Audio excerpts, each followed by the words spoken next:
Chennai star one Tamil. பாறாங்கல்லும் ஓர் அற்புத சிற்பியும். ஓர் அற்புதமான சிற்பி. ஒருநாள் தெருவில் போய்க் கொண்டிருந்தவர் ஒரு கடையருகே கனத்த பாறாங்கல் ஒன்றை பார்த்தார். ஏதோ பெரிய புதையலை பார்த்த மகிழ்ச்சி.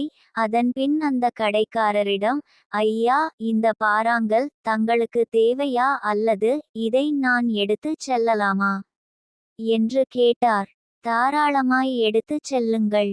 இது இந்த இடத்தில் பெரிய இடையூறாய் கிடக்கிறது. போவோர் வருவோரெல்லாம் இடறி விழுகின்றனர் என்றார் கடைக்காரர். பாறாங்கல்லை உருட்டிச் சென்ற அந்த சிற்பி அதை நுட்பமாகச் செதுக்கி அற்புதமான கடவுள் சிலை ஒன்றை உருவாக்கினார். அந்தச் சிலை கடைத்தெருவில் விலைக்கு வந்தது. போட்டி போட்டுக்கொண்டு மக்கள் அதை விலைக்கு கேட்டார். அப்படி கேட்டவர்களுள் கல்லை கொடுத்த கடைக்காரரும் ஒருவர். முடிவில் அந்த கடைக்காரரே அதிக விலை கொடுத்து அந்தச் சிலையை பெற்றுக்கொண்டார். அந்த சிற்பியை மறந்துவிட்ட அந்த கடைக்காரர், இந்த அற்புதமான சிலைக்குரிய கல்லை எந்த மலையிலிருந்து எடுத்து வந்தீர்கள் என்று கேட்டார். அதற்கு சிற்பி, வேறு எங்கிருந்தும் இல்லை. தங்கள் கடைவாசலில் தான் இதை கண்டெடுத்தேன். என்னை நினைவில்லையா தங்களுக்கு?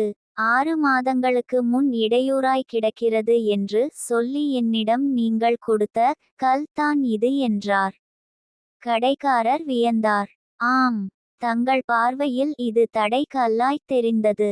என் பார்வையில் கடவுளை பொதிந்து வைத்திருக்கும் சிற்ப கல்லாய்த் தெரிந்தது.